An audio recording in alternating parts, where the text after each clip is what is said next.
everyone. I'm going to continue on today with some recent Blu-ray releases. I've just covered three uh, Criterion recent releases. This one is from Arrow, and this is Running Out of Time. I think it just came out in August of 2022. This is a 1999 movie directed by Johnny To, starring Andy Lau and Ching-Wan Lau. And it's a great release, just loaded with supplements. This has a slipcase, and I think we get probably some original poster art, and which is continued on on the discs themselves. Also comes with a very small booklet. This is Andy Lau right here. Andy Lau is one of the great superstars of Hong Kong cinema. I'm not conversant with too much of Hong Kong cinema, I gotta admit. I haven't seen all that many films, but Andy Lau was both a big movie star, big pop star, and he was never considered much of an actor, but I believe he won an award for Best Actor in Running Out of Time. And it's a very entertaining, a very stylish movie with the emphasis on style, both as far as the acting and the visuals. This is the world of movies. This hasn't got much relationship to any kind of reality. And it's a pretty standard premise between a cop played by Ching-Wan Lau and a criminal played by Andy Lau. At least he appears to be a criminal. And it's very much of a cat and mouse game.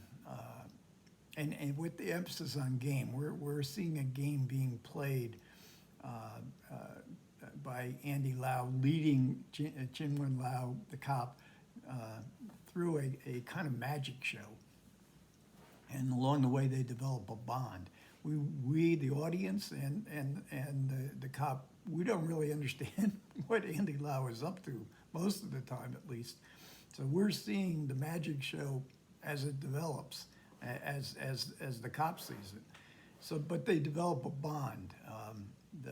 The cop is very unconventional. He's totally absorbed in his work. He's surrounded by bumbling. His immediate superior is bumbling for comic relief.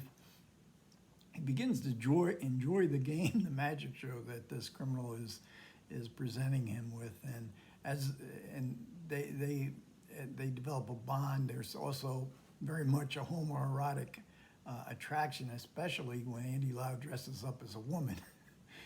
There's no doubt there that the cop is attracted to Andy Lau as a woman. And this was the reason given in the supplements for the production company to finance the movie. Andy Lau, a huge star. Let's see him. Let's see how the audience likes him dressed up as a woman. And he has other disguises as well, old man. But nevertheless, we have this, what is called in Hong Kong, Yang Gang, staunch masculinity. This is a story about men. Women are on the edges. There's only a couple women really that have any significant role at all, and it's not much. They don't have a place in this world. This is a masculine world, and we're seeing, this cop is super cool. He has no fear. He is a hostage negotiator. That's his specialty, and he just puts his life on the line brazenly.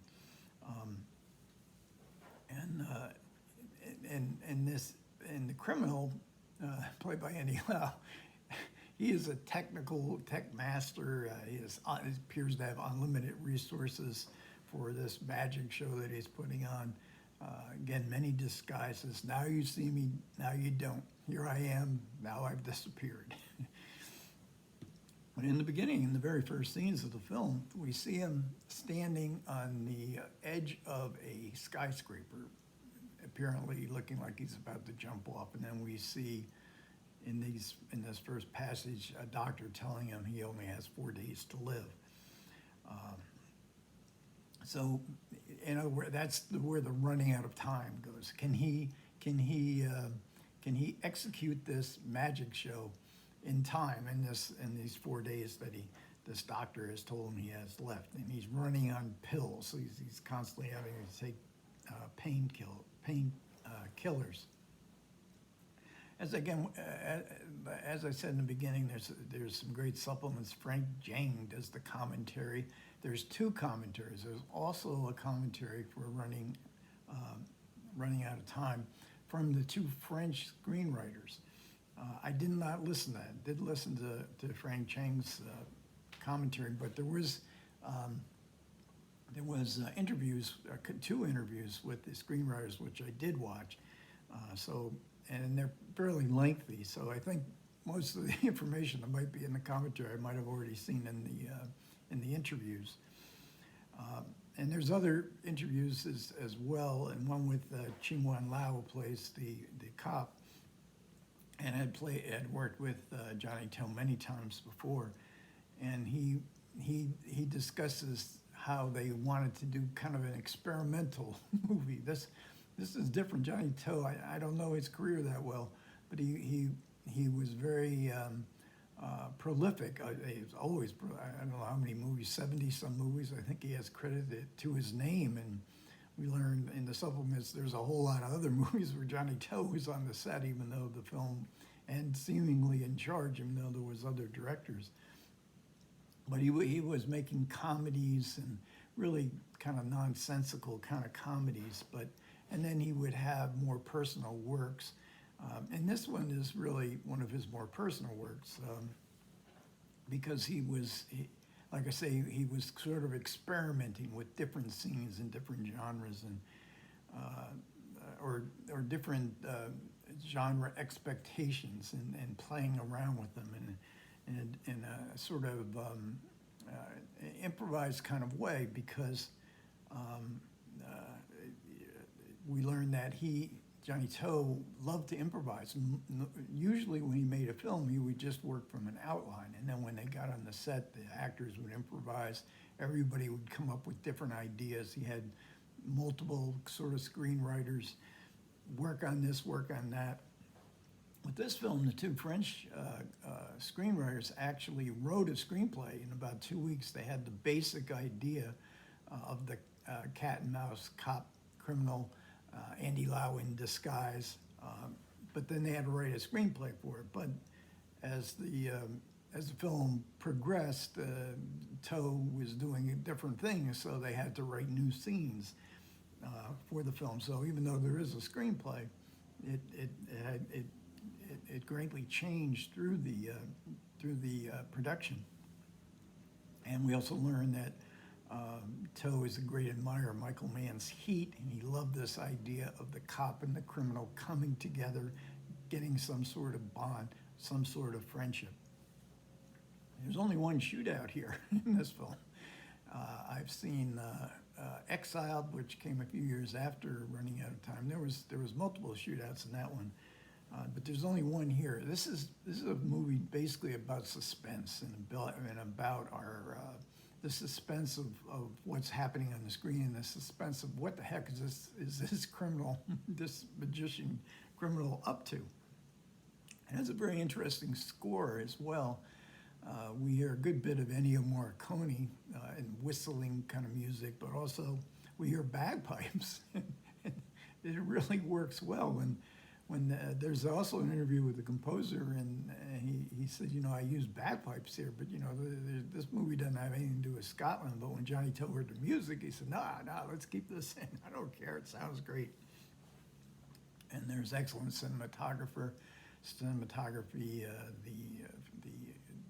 Johnny To's usual cinematographer, and this is a film set to a large degree in buildings, in rooftops. There's quite a few scenes on rooftops, running through the hallways of buildings, up and down elevators, up and down stairways.